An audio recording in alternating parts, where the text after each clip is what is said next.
تفتكر جهاز عمره 8 سنين ممكن يشتغل ازاي في 2025؟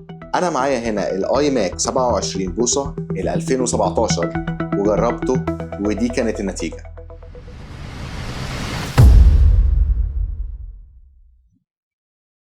اهلا بيكم مرة تانية. هنتكلم على بس خلفية سريعة عن الجهاز اول ما نزل وكان سعره قد ايه وكانت امكانياته ايه في الوقت دون، وعلشان بس نبقى فاهمين الدنيا ماشية ازاي.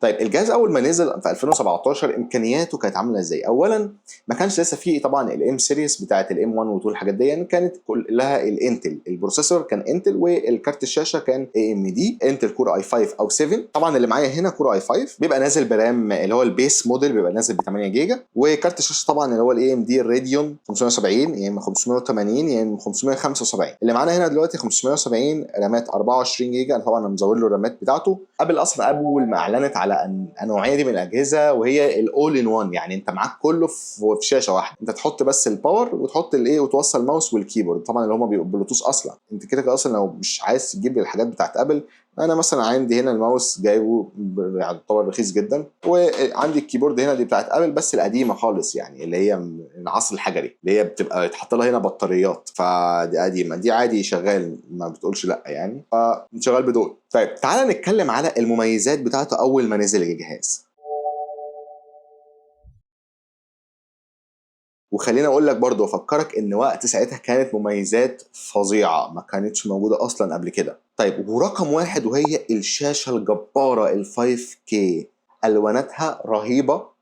اللون طبعا وقت ساعتها يعني كان الريتنا ديسبلاي دون حاجه يعني فوق الوصف، ان انت عشان تجيب حاجه زيها بس مش ماك هتدفع مبالغ وقدرها يعني. هنا عندنا الشاشة 2880 في 5120 بكسل، طبعا بتعرض لك مليار لون وسطوع بيوصل ل 500 نتس. طبعا هو دلوقتي الماكات الجديده بتوصل ل 1500 وعندك الايباد اصلا بيوصل ل 2000 يعني. بس طبعا وقت ساعتها 500 نتس ده يعني كان حوار، يعني انا كده معليها على فكره البرايتنس على الاخر وشايفين الاضاءه عامله ازاي فيه. وطبعا ما ننساش ان الانتل كور اي 5 والاي 7 دول كانوا ساعتها اللي نازلين على الماك غير اللي بينزلوا على البي سي او الويندوز تماما، يعني اللي بينزل على الماك تحسه كده ايه عارف نازل معاه حصان اصلا يعني بيجري. طبعا ما ننساش اهم حاجه وهو كارت الشاشه، وبيجي بالذاكره اللي هي الميموري 8 جيجا. انت طبعا ممكن تزودها لان هو الماك الميزه بتاعته كمان الاي ماك دلوقتي اللي مش موجود فيها الموديل الحديث اللي 2025 مش موجود، ان انت تقدر تغير وتعدل في الرامات بتاعته من ورا. لو جينا عند الجهاز من ورا من عند فيشه الباور فوق هتلاقي فيه زرار صغير، لو دوست عليه هيطلع لك باب كده صغير بيحط له 4 رامات، تقدر تشيل كل الرامات دي وتحط له اعلى رامات اللي هو هتوصل معاك لغايه 64 جيجا، يعني هو بيقبل معاك لغايه 64 جيجا رامات. انت متخيل السرعه؟ يعني انت متخيل ايه اصلا ان ابل خلتك تعدل في امكانيات الجهاز، وده طبعا دلوقتي مش مستحيل اساسا. اليو اس بيات والمنافذ بتاعت الجهاز من ورا الميزه ان هي فيها اليو اس بي تايب اي، وفي كمان الثاندر بورد تايب سي اللي هي ثاندر بورد 3. دلوقتي طبعا في الثاندر بورد 5 اللي نزلت في الماك ماك بوك برو الجديد اللي هو 2024. ساعتها كان الثاندر بورد برضه كان طفره ان هو ينزل في الاي ماك لسه ال 2017. يا جماعه انتوا متخيلين؟ طبعا ما ننساش التصميم بتاعه الشيك اللي تحس كده ايه بيليق على اي مكتب تحطه عليه. ونيجي عندي بقى ايه العيوب بتاعته. اول حاجه ان نسخه الاي 7 الانتل اي 7 دي مشكلتها ان هي بتسخن مع الشغل الكتير، يعني انت لو رندرت عليها مثلا حاجات كتير جدا هتلاقيها ولعت. في ناس كاتبك انها كانت بتوصل معاها لدرجه 100 درجه مئويه طبعا. وما ننساش التحديثات بتاعه الماك او بتاعه ابل نفسها مش مدعمه طبعا خلاص ل 2017. ده كده على النت موقع بيورينا اخر الابديتس للاي ماك.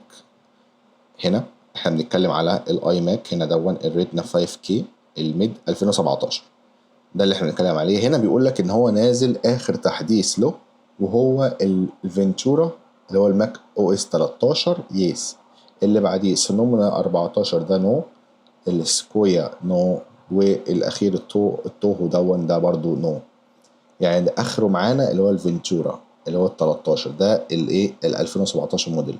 بس انا اللي عندي اللي منزل له سيكويا 15.3 اللي هو السيكويا ده، هو اصلا جايب هنا اللي هو مش نازل له. المفروض ان هي دي حاجه مش ليجال يعني ان انت تنزل له حاجه هو مش مدعمها. هو طبعا انا منزلها له هنا ويعني ستيبل. اللي عايز يعرف ازاي ينزل ماك او اس الجديد لجهاز قديم مش سبورت له اصلا كنيتيف يعني، يبقى يبعت لي وممكن انا ابعتها له، بس هو في يعني في الكومنتس، وعلشان خاطر ما ايه، المفروض دي حاجه اصلا ما ينفعش اقولها. طيب ومن وجهه نظري انا بقى الشخصيه، وشايف ان هي يعني مضايقاني انا شخصيا، ان المنافذ بتاعته او اليو اس بي بتاعته من ورا. انا علشان ادخل مثلا فلاشه او حاجه زي كده لازم اقعد اشب كده من ورا واقعد ادخل ايديا علشان خاطر احسس على اليو اس بي فين، علشان خاطر ايه ادخل يو اس بي او اشيل كابل او احط كابل. وخصوصا يعني مثلا في الجرافيك ديزاين زي مثلا انا بحتاج احط فلاشه اشيل هارد احط هارد اشيل هارد، فدي بالنسبه لي مش كونفينينت. برضو في حاجه وهي ان انت مش هينفع تعدل في ارتفاع الجهاز. يعني الجهاز زي ما هو هنا بتعدل في الزوايا بتاعته فوق وتحت بس كده بالشكل ده، انما انا عايز ارفع الشاشه دي لفوق او لتحت، لفوق او لتحت. ده للاسف مش موجود. ابل والى الان على فكره في الاي ماك حتى الجديد حته ان انت ترفع الشاشه فوق او تحت ده مش موجود فيها.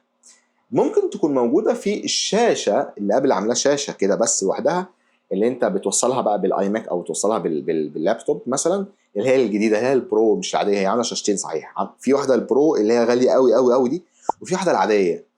البرو دي بقى اللي انت تنفع تتحكم في الارتفاع بتاعها، لكن هو مش عاملين للاسف لا ده ولا حتى نسخه ال 2024 بتاع الاي ماك.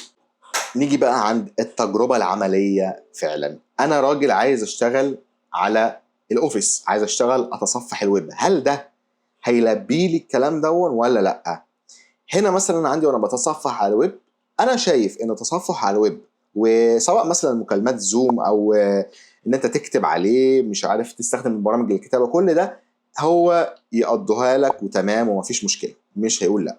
طيب هنيجي بقى على شغل الابداعي بقى، شغل الديزاين، شغل الجرافيكس، شغل المونتاج، هل هينفع على الاي ماك ال 2017 بالامكانيات دي ولا لا؟ بالنسبه للمونتاج تعديل الفيديوهات البسيط، يعني انا هنا منزل عليه برنامج الدافينشي، طبعا كلنا عارفين الدافينشي ريزولف، وده برنامج فري طبعا بتاع ايديت فيديوز، انا منزله عليه هنا. وبصراحه الايديت على الدافينشي على الاي ماك بالامكانيات دي من 8 سنين انا شايفه تمام. ولكن لو ما زودت، لو ما عملتش بقى جرافيكس بقى وحاجات و3 دي بقى وحاجات رايحه وجايه، هيشتغل معاك تمام في الفيديوهات البسيطه. انا عايز تعدل ريلز، فيديو بسيط فيه ترانزيشنز بس وشويه تكست كده يظهروا بسيط، ماشي. يجي على الفوتوشوب بقى او مثلا برامج الصور او الالستريتور، انا عندي هنا الانتري كيرف، ده يعتبر بديل الالستريتور، هو شغال على الماك. يعني انتوا شايفين انا بحرك مثلا تكست او كده كويس وسريع ما فيهوش مشكله. طب الماك اللي انت معاك ال 2017 ده، هل في لما اجي افتحه بقى بياخد قد ايه في الفتح؟ تعالوا نشوف مع بعض الاي ماك 2017 بالامكانيات دي هيفتح في وقت قد ايه على الستوب واتش. يلا بينا. هنا حاطط الستوب واتش اهو، وهبدا ادوس على الزرار. بص كده معايا، هو دلوقتي شغال بيفتح.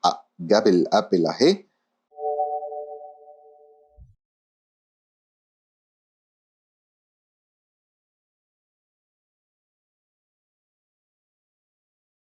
فتح معانا بالظبط في 41 ثانيه. معلش انا نسيت ادوس على التايمر يا جماعه، وقولوا 41 ثانيه. طبعا انت عقبال ما تكتب الباسورد وتخش على الجهاز هيكون فعلا عمل ال 44، يعني انا وقفته صح مش غلط.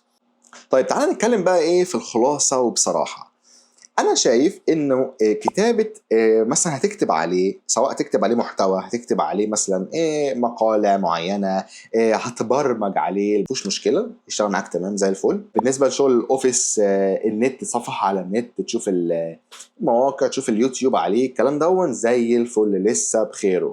طيب هنيجي عند المونتاج البسيط زي ما انا قلت، الريلز، المونتاج اللي هو انت بتحط ترانزيشنز، بتحط تكست بس. 3 دي بقى وحاجات بتطير ومش عارف ايه، لا لسه، انت بس الحاجات دي بس. هل ده تمام؟ تمام تمام في الحته دي، الشغل معاك كويس. طيب ايه بقى اللي مش كويس فيه؟ لو جيت انا عايز العب جيمز عليه، لا هنا الجيمز كده انت بتعوره، يعني هنا مش بتاع الجيمز هتلاقيه بعالي بطيء جدا، او ممكن اصلا ما تفتحش، او ممكن اصلا مش سبورت نسخه 2017. لان هو انت لما تيجي تنزل جيمز على الماك، هو في طريقتين، يا اما على اب ستور، ولو جيت دوست على اب ستور ممكن يقول لك اصلا مش سبورت الماك، يا اما بتنزل عن طريق بقى الستيم والبرامج الجيمز دي، ودي هتنزل معاك اللعبه بس هتيجي تفتحها من كتر تقلها اصلا، يا اما مش هتخش يا اما تخش بس السرعه تقعد تبطأ كده. في الخلاصه انت شايف ايه؟ هل ال 2017 دون لسه قادر ان هو يثبت نفسه ولسه قادر ان هو يشتغل بالكفاءه العاليه فعلا في 2025 بعد 8 سنين من اصداره، ولا خلاص راحت عليه؟ شاركوني ارائكم في التعليقات واشوفكم في الفيديو القادم ان شاء الله تعالى. سلام عليكم.